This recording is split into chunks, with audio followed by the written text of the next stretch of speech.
What's going on, everyone? My name is Triforce Addiction, and welcome back to another SpongeBob Battle for Bikini Bottom Let's Play.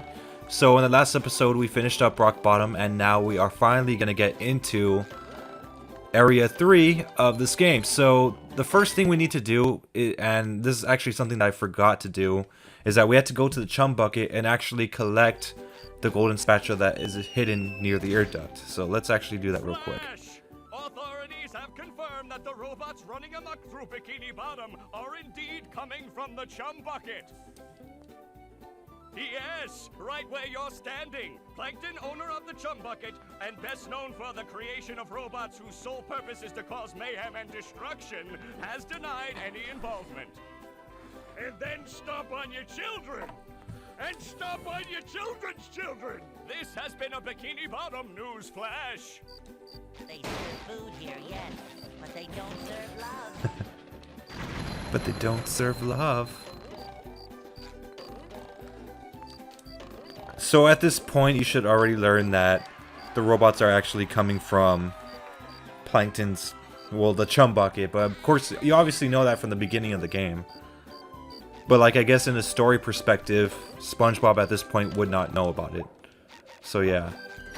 So we got every spatula here in Bikini Bottom, so now we're going to head into SpongeBob's Dream. And this one's going to be a pretty fun one, because I know the Dream World is actually one of the most talked about places when it comes to the Rehydrated version. You know, I just want to give you guys my take as well as, you know, just doing the gameplay here. It just involves him, like, just falling asleep. You know, if you actually boundary break this game, you could actually see that, his eye, like, when you see your eyes closing, in the cutscene, it's actually SpongeBob's eyes that are closing. It's pretty crazy. I'm surrounded by dream bubbles. I wonder what that means. Gary, what are you doing here? Oh, so I'm dreaming. Well, then first thing I'm gonna do is dream myself up a mustache. Thanks, Gary. It does make me look more rugged, doesn't it? More tasks? Well, I could use more golden spatulas, but where should I start? You mean each dream bubble has a golden spatula in it? I'm ready. Yes, Gary, I'll be careful. Okay, so the first thing you want to do, of course, you don't see anything in the horizon, but there actually is a slick robot that you could take out with your, you know, the cruise bubble. So I think it's recommended to take him out because he's going to only get in your way if you try to get over here. So yeah, once he's taken care of, we could just start doing the little platforming section here. So hopefully we don't mess up. I'm trying to go on the spikes. I mean, I hardly ever die from, like, loss of health, you know. You see? Ugh.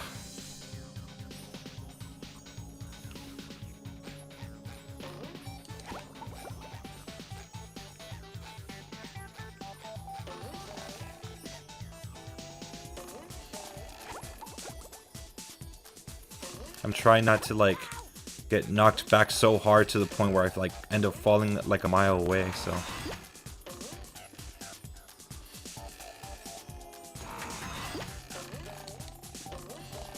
Alright, let's take him down.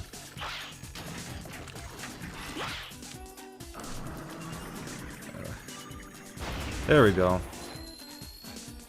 The robot's not particularly hard to take out, but he gets kind of annoying since he has that little barrier around him. I still don't consider him the worst robot in this game to deal with. So we got our little hidden spatula up here. You know, I always wonder as a kid, it was so obvious to, like, get the spatula, but I never figured it out as a kid. That's how, like, really stupid I was with this game. Like, I would only make it up to, like, 76 spatulas, and that's all I could do. But, you know, I guess as you grow older, your brain, like, just develops, like, further. So, like, everything just feels a lot more easy than it was before. You know, I never thought I'd actually complete this game 100%. But eventually I did.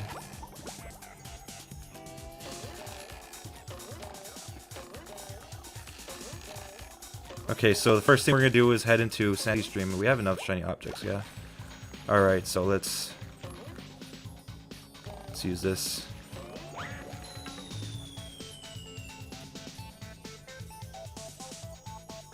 Alright. So let's head into Sandy's Dream, which basically involves a gigantic sliding level, which is actually probably one of the most funner slide levels of this game, other than just Sand Mountain. Wow, your dream is massive. Everything in Texas is big, even dreams. Then you're just the right person to reach the spatula on top of that golden acorn. My dream, my rules. I'll get that spatula faster than a Texas jackrabbit crossing a 4-lane highway. I'll be over there faster than a barefoot jackrabbit in the middle of August or some shit. I remember when she said that. He's like, "Yo, yeah, they're rabbit. Just don't bother, Sandy." Alright, so we're gonna... There's actually a side mission that we actually have to complete. Sorry, why did I say compete? But yeah, we have to complete a side mission here, which involves a lasso all the way to an Alamo building. And it does cost quite a bit of shiny objects, so yeah, make sure you're stocked up on that stuff. Hello, Plankton. That's what I need, a creature with a backbone. Who puts challenges in their own dreams? Squirrels? We're tough like that. Oh, you'll need to be real tough to make this series of swings. I could do it in my sleep. You are asleep.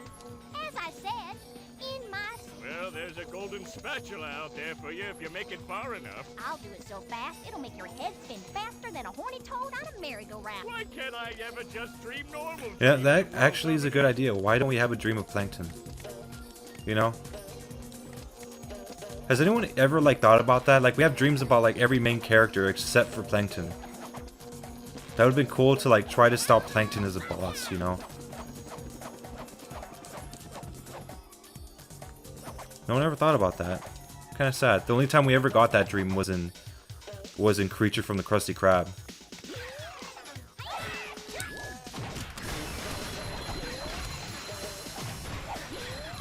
Pretty interesting. Okay, let's take... Okay. Oh, hate that freaking robot. Oh my god, I'm actually gonna die from loss of health. It's usually very surprising because I normally don't die like that. Oh my god. I'm actually worried because every single robot I'm facing here I have to lasso. If not, I'm screwed. See, I can't hit them because they're just fucking throwing so many projectiles at me. Okay, there we go. Okay, we got another one. Let's face this robot first. Okay. I don't know, like, I think the robots get a little bit more, I think their AI gets smarter. I don't know if it's just me, but it feels like that. Like, they get smarter the more you progress throughout the game. Like, they start kind of like anticipating your movements to the point where they'll do their hit attack as you're approaching them, so you don't have enough time to actually, you know, hit them. I've noticed that, like, you know, you don't experience that a lot when you're in Jellyfish Fields, you know, because, like, you're barely getting introduced to the robots, so they don't, like, anticipate your movements. Like, you start noticing it a lot more once you reach the third area of Bikini Bottom. I don't know if anyone ever noticed that. Maybe they tuned up their AI to make them a little bit smarter.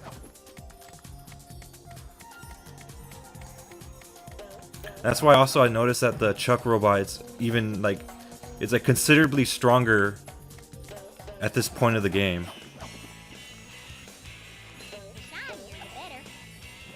It's very interesting if you think about it. They just want to make things a little bit more difficult for you. Okay, so we're gonna have to hit this Texas sign if we, or this little Texas thing if we can. There we go. You can't see the pointer to it, so this you just have to, like, hope for the best. So here's our second sock, I believe. Alright, so there's, like, this stream actually has the most socks, so there's 3 of them in this specific area. So just make sure to watch out for that. Remember, this is 100% completion, so this could really help you out if you never completed the game before.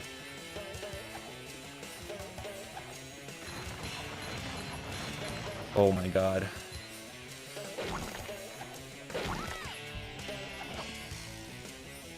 See, like shit like that, it makes me wonder why there is even health in this game. It's like no matter like where you are, it just seems to like every time you get hit, it always seems to gravitate you to like the nearest ledge. Like just so you can fall off and die. It just feels so pointless just to have health if it's always gonna just kill you like that, you know?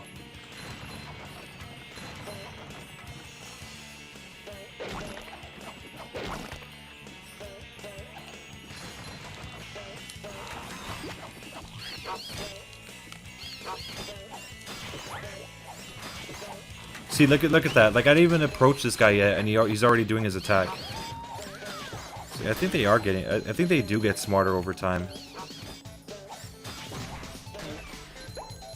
All right, so that's our third stock of this place. So I think we're pretty much done with that. The other dream shouldn't be too difficult. I think the other difficult area that we have to do is Squidward's dream. That actually requires a lot of focus. Like, you cannot lose focus for a second because you just fall off all those little notes that he has.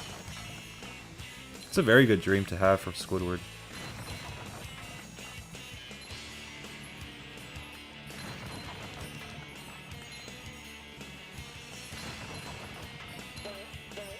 Can't wait to see this specific part of the level, like, full of glory.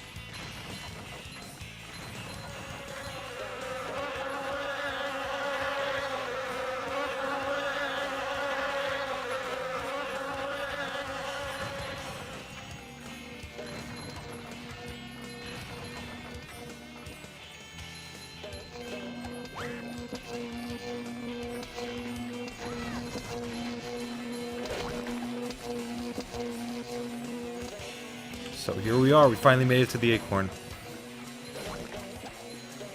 A lot of side quests to do in this one little level. Well, I'm not gonna lie to you, I'm gonna miss having this skybox here. Can't wait for the blue and pink skybox that we're gonna get. A lot of people have mixed feelings about it, but I really don't care. It's, you know, it doesn't really impact the game in a negative way, if you get what I mean. Like, it's not game breaking, you know?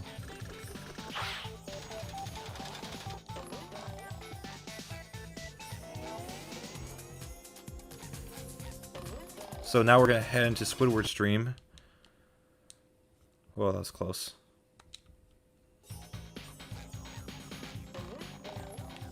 So there should be a spatula on top of the tiki. There we go. So we already have 61 spatulas. It's awesome. I don't want to pay for the climb yet because I don't know if I even might have enough.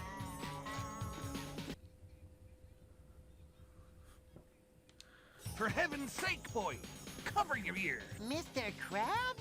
What are you doing in Squidward's dream? Hard time, boy, or at least it feels like it. Do you think you can make it across this sheet of music to the golden spatula on Squidward's big nose? Don't worry, Mr. Krabs. I'll end this challenge on a high note. Good luck, boy. When you get I'm there, not gonna lie though, you know, Squidward actually has improved when it came to his clarinet play. Like, you know, like if you watch the series long enough, like for like a certain amount of seasons, you'll notice that he kind of improves a little bit with his clarinet. Like, don't crucify me for saying that, but yeah. Like, it was only at the beginning of the SpongeBob series that like he actually sucked at the clarinet, but like now he started to actually get a little bit better. I mean, he must be good enough to at least, you know, remember that episode, The Best Day Ever for SpongeBob? Like he had to go, one of the events that he had to go to was a recital for Squidward's clarinet. Like, if he was able to get like a recital like that, like a little, or like if he was able to schedule a recital, I mean, that is a pretty decent sign that he has improved slightly. I mean, you also see like when he's about to sit down and everyone just starts clapping, like everyone liked it, you know? So yeah, no one ever really talks about Squidward's improvement when it comes to the clarinet. and I just fell for no reason. I felt like I went right through that thing. But yeah, like I was saying, it feels like it improved like a lot.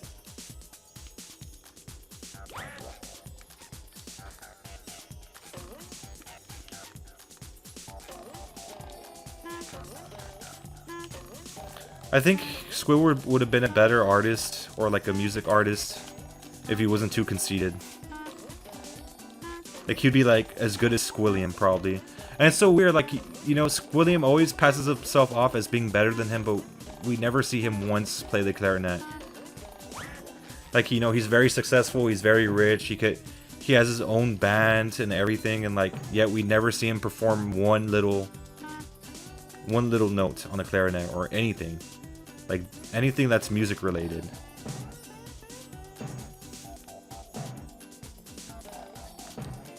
Like, the only performance we've ever seen him done is like that little music thing where he's like, "Who put you on the planet? Ugh!"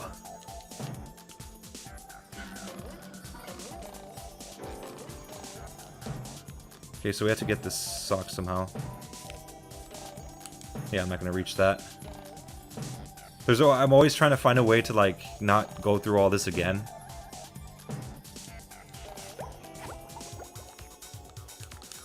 Oh, that was close. Almost missed it.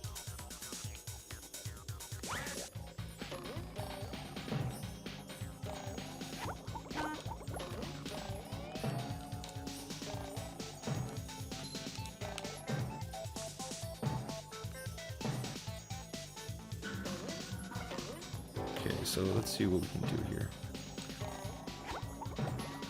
I wish they kind of added like a checkpoint here, because there's a certain point at this platforming part where it's like you have to make a very impossible jump. I think it's actually this one right here, the one that's going away. Like someone in the live stream actually told me that there's like that one specific impossible jump that you can never make. Even like doing the bubble wand stop in the middle, in midair, it won't help. I think the only way you could do that is through cruise boosting, which I actually have been practicing. If you guys see in the live stream, like, it's been getting a little bit faster. I mean, I'm never gonna really speed run the game, but it's, you know, it's still fun to do anyways. I just do glitches like when it's just like for fun purposes. Like, there's no way I can ever like beat Shift and speed running, or anyone, to be exact. There's just so many procedures that you have to do. You have to beat the game in a certain way. I know they have like any % speed runs, but yeah, it's too much work. And I'm already like burnt out of this game.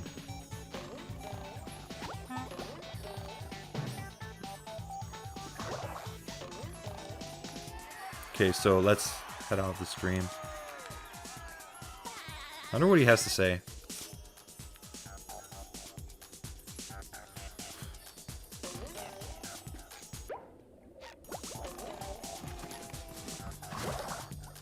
Alright. Good job. Now, let's hoist anchor and get out of here.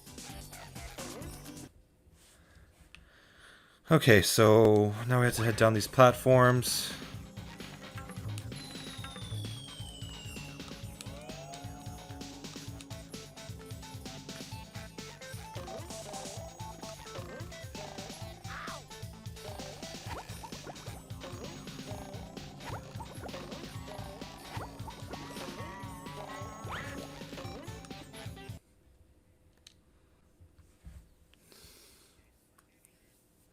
Squidward, this is amazing.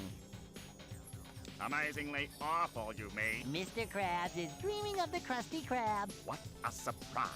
I can't escape work anywhere. Whoa! Lunch rush! I better grab my... Forget that. They made Squidward perfect in this game. Always looking frustrated. Like a golden toothpick that holds together the bun. We don't have time. Okay, so basically every small robot that you defeat basically adds another layer. So we need to get to the point where we could actually add a lettuce into this thing so the slicks won't be able to hit us. So the best thing to do is just to take out these first two Duplicatotrons, so it won't be so difficult to, you know, take out all these robots. So now they only have one. I think that's what this little platform was for originally. Not a lot of people use it. Like when they first play this game, they're not really thinking about it. So let's find the other robot. Oh, here it is. Okay, so that should have added the lettuce. So now, at this point, they shouldn't be able to hit us with their oil bubble. They could try to, but they can't. So let's hit this final Duplicatotron over here. And now let's focus on taking down these robots.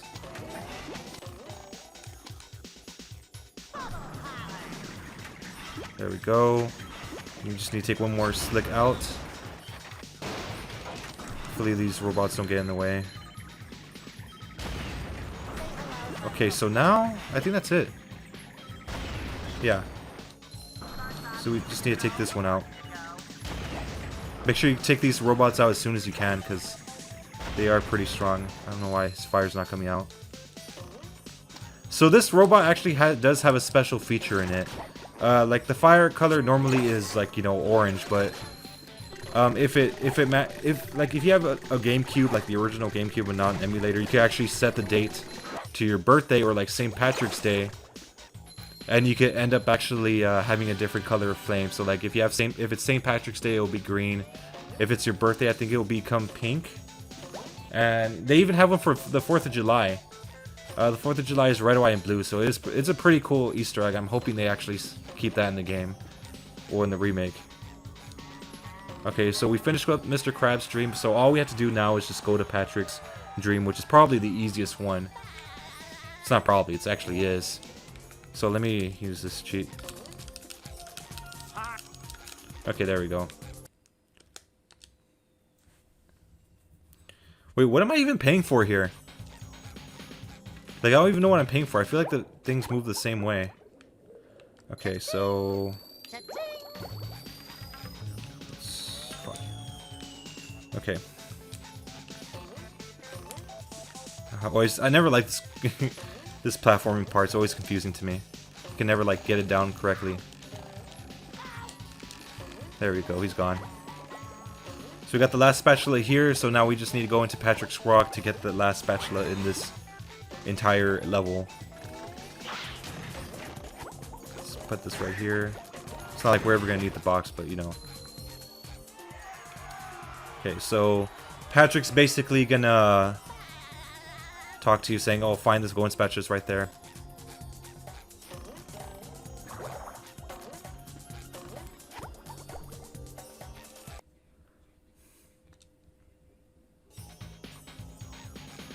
Patrick, you have a golden spatula. Give it here. Not so fast, SpongeBob.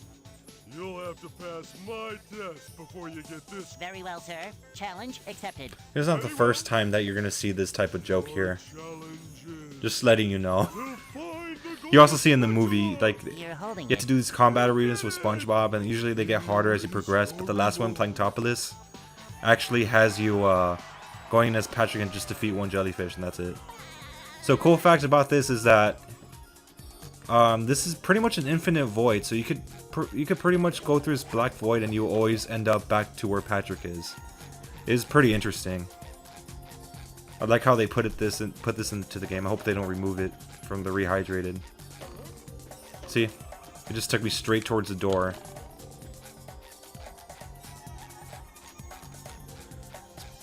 It's pretty cool that they add that. I wonder how that's even done. Alright, so we pretty much finished SpongeBob's dream level. So in the next episode, we are actually gonna go into Kelp Forest. I know Kelp Forest is one of the harder levels in the game, so I reckon we get through that as fast as possible.